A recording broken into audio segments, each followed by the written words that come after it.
This video and the research it is based on are not the product of artificial intelligence or any other automated research and writing tools.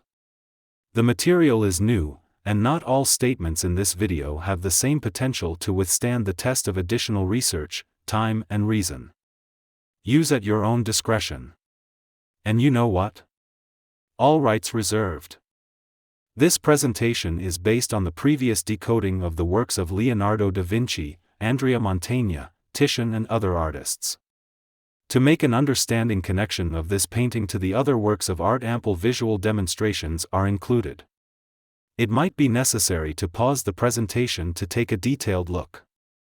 Some viewers are irritated by the narrated voice. If that is preferred, sound can be muted and all the information can be read from the slides. The Dead Christ with Angels is an 1864 oil painting by French painter Eduard Manet. According to the record in art history and Manet himself, the painting depicts two angels in the tomb with the body of Jesus as seen by Mary Magdalene according to the Gospel of John 20 verse 12. That tidbit is traditionally viewed as inconsistency, but this presentation has the audacity to present an argument that Eduard Manet lied about few of his paintings and this painting in particular. Eduard Manet made only a few religious paintings but, curiously, they allow to speculate that he was aware of the conclusions of the Verrocchio/Da Vinci project about the sinister beginnings of Christianity. It is hard to tell how much he knew and what was the source of his knowledge, but by his painting, Olympia, put forward the most recent to-date reminder about the forgotten legend of Felice della Rovere, the woman who divided time into before and after, and that could not be accomplished out the blue. It is possible that Eduard Manet got familiar with some manuscripts during his travels and exchanges with established painters. That pipeline is of the Guild of St. Luke, to distinguish from the source of Da Vinci and the French government. It is also known that Eduard Manet was familiar with contemporary research about Christianity, however unconvincing that research eventually turned out to be. As for the two angels in the tomb from John chapter 12 verse 20, they are simply amplified reiterations of Mark chapter 16 verse 4. Knowing about Markan priority allows us to treat the Passion narrative in the Gospel of John as what it really is, a third attempt of rewriting. Mark 16 is a very important chapter. It is a glowing example of the evil genius of Mark, in-house writer for the sect of John the Baptist Security Services. Here is Mark 16 in its entirety.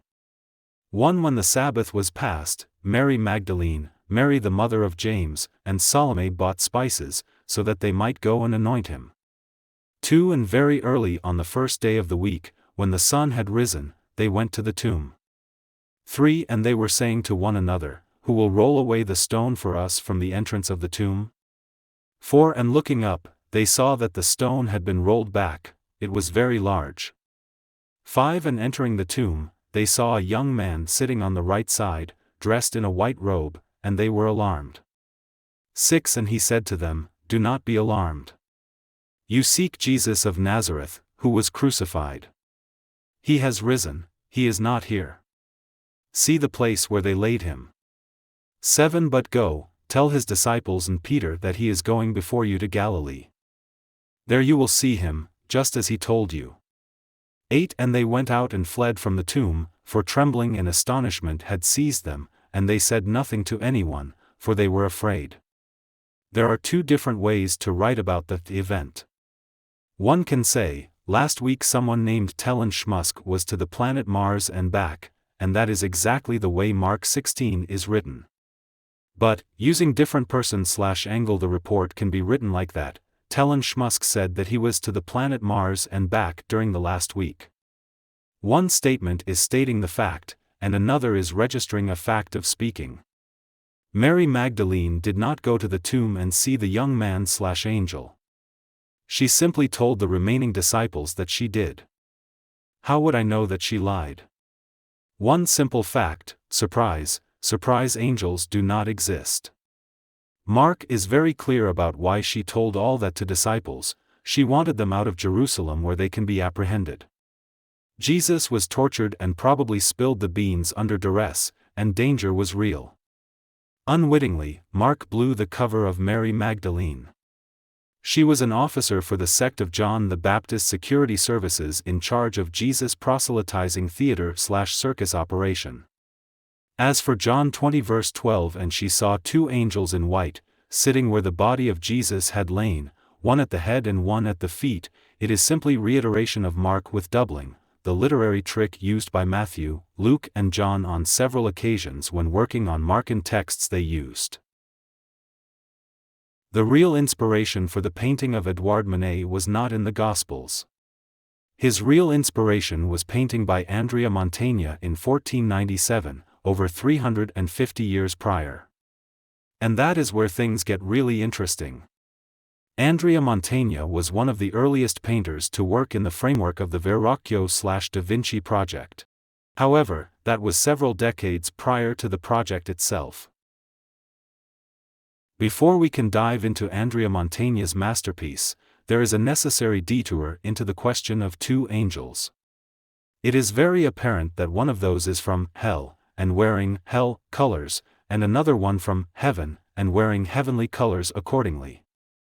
Painting by Rosso Fiorentino from 1525 is for confirmation of the concept. Curiously, those angels are not mentioned anywhere in the Christian theology, outside of obscure, the Shepherd of Hermes, and have only a passing mention in the Talmud. But they are not just made up by painters. Those angels play an important role in the religion of Islam.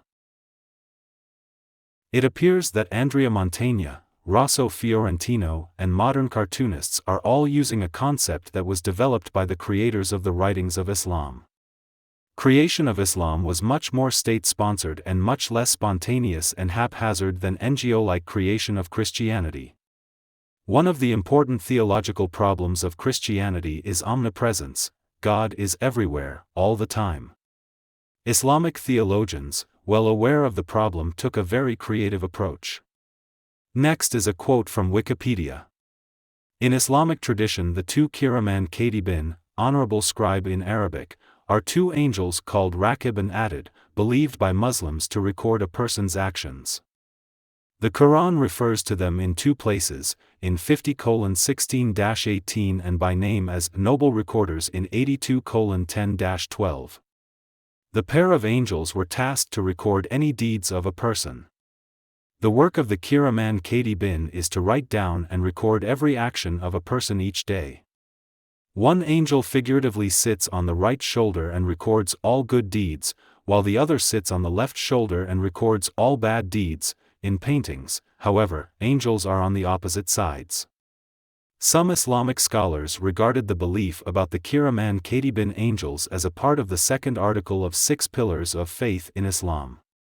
From myself, I have to add that above-mentioned religious innovation while advancing the solution of the omnipresence problem, God does not have to be there when a written report is available to him. It has also created two new problems. One problem is fairly obvious. It is the NSA problem, too much information. God does not have to be omnipresent anymore, but he has to have the ability to process information, given the volume of it, with the speed that should put supercomputers to dust. Another problem is much more serious and closer to home. Believing in all the time all reporting beings could seriously affect a person's mental health. It makes a joke of a free will and making a thought process a torture. In not so many words, go ahead, think about wine and bacon again, we will take more points out of your score. I have very little doubt that by 15th century both adherents of Islam and their counterparts found the concept of two angels hilarious rather than practical. Their presence on the paintings is an example of cross-pollination of ideas in the Mediterranean. Concept of two angels entered the cultural realms of paintings, writing, theater, and cartoons. It is hard for me to say for sure, but it looks like the concept is no longer on the forefront of modern Islamic practice and education.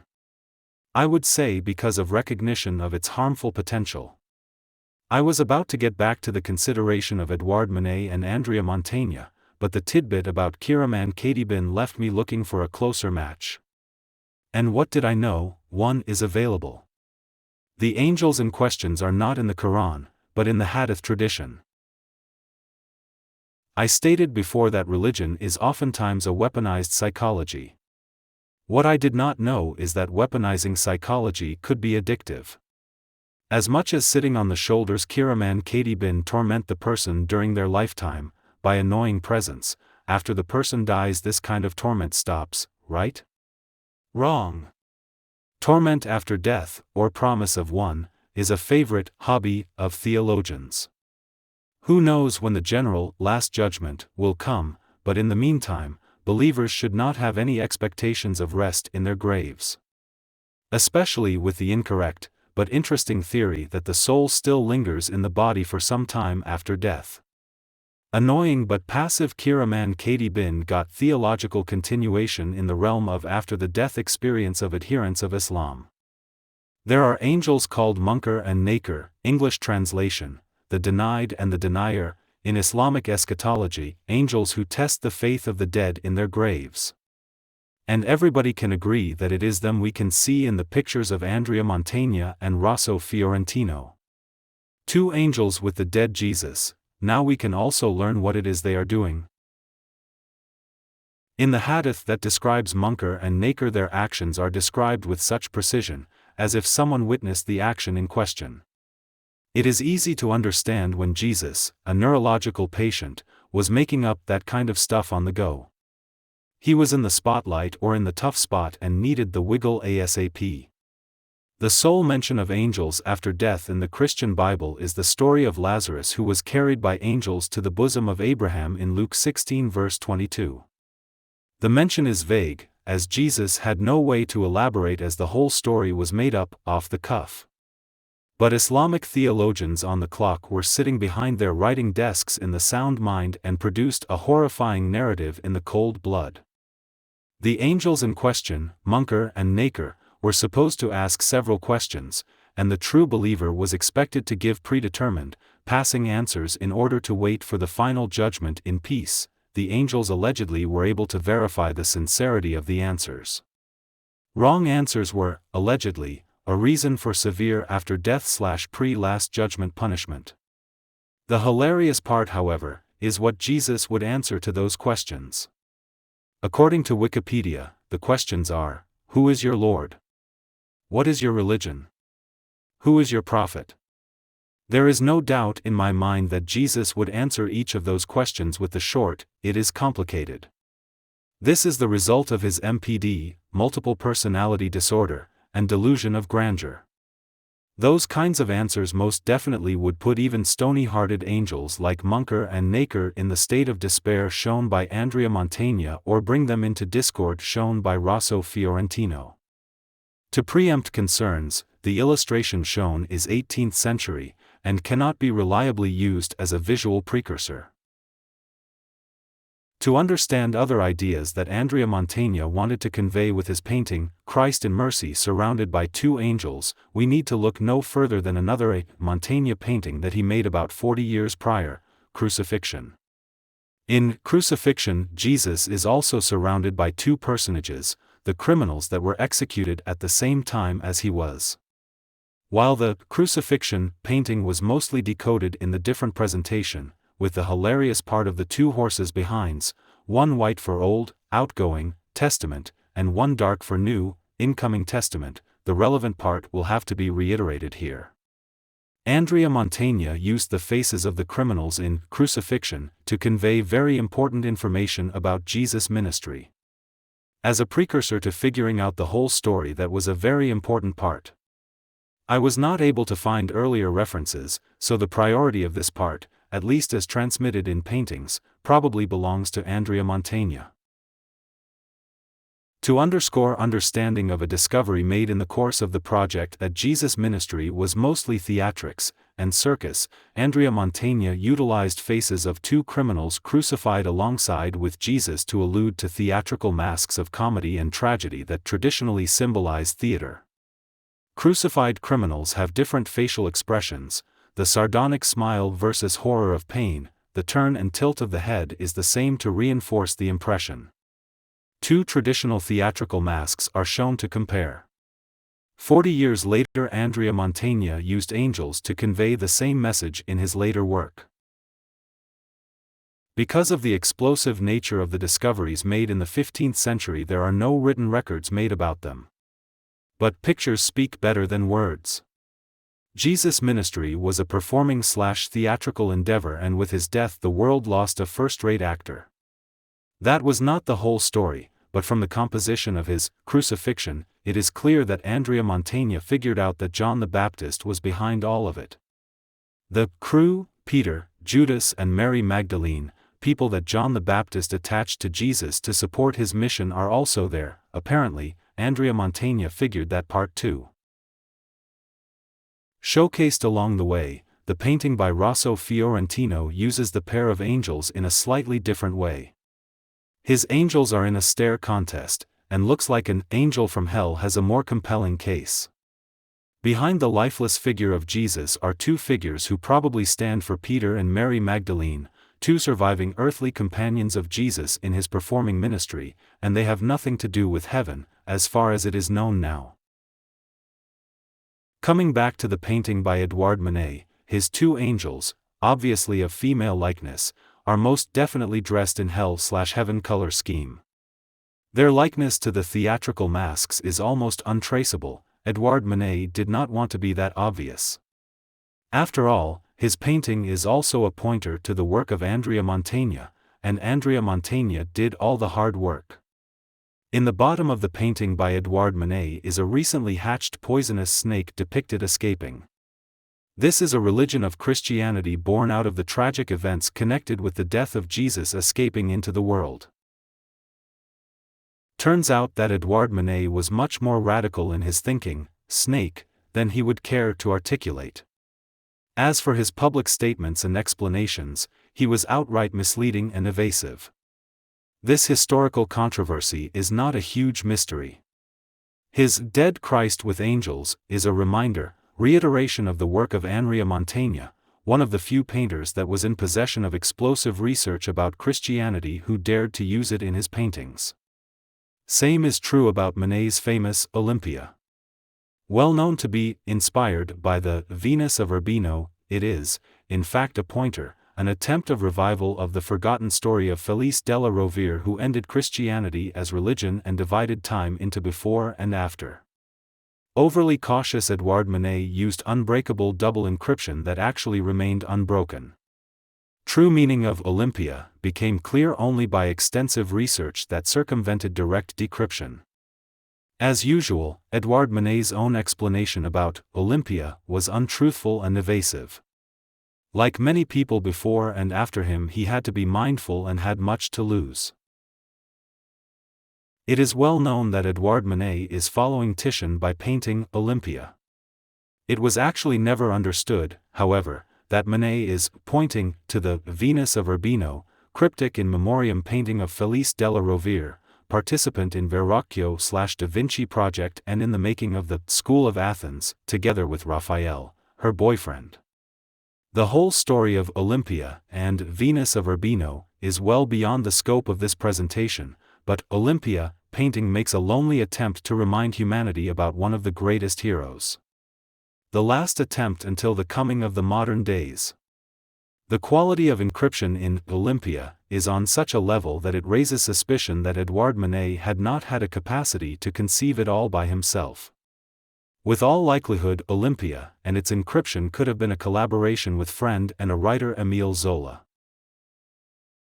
It is entirely possible that Olympia was not a painting to remind the world about Felice, but a painting that was inspired by the general look of Titian's work. But the existence of Dead Christ with Angels hints that Manet probably knew about the true meaning of the painting Venus of Urbino and shared the ideas that were put forward by Titian. Curiously, unbreakable double encryption, allusion to Othello by William Shakespeare, is another clue that Manet wanted to level up with Titian about his composition. Like many ideas, however, this one looked much better in planning stages than after the painting was executed. Eduard Manet is known to researchers as an artist who changed the direction of his creative output and his political position several times. Whatever their intentions were with Émile Zola, the final product of that collaboration never saw the light of day. It is probably as the reminder of those intentions Edouard Manet included Olympia in the portrait of Émile Zola. It is possible that Edouard Manet figured that he actually got a following and can sell paintings, and in order to do that he cannot be a person antagonizing Christianity. Edouard Manet never produced another painting similar to those under consideration, but he honestly earned his honorable mention in the ranks of people who contributed to intellectual resistance, the list that includes Leonardo da Vinci, Raphael, Paolo Veronese, Albrecht Dürer and number of other great painters.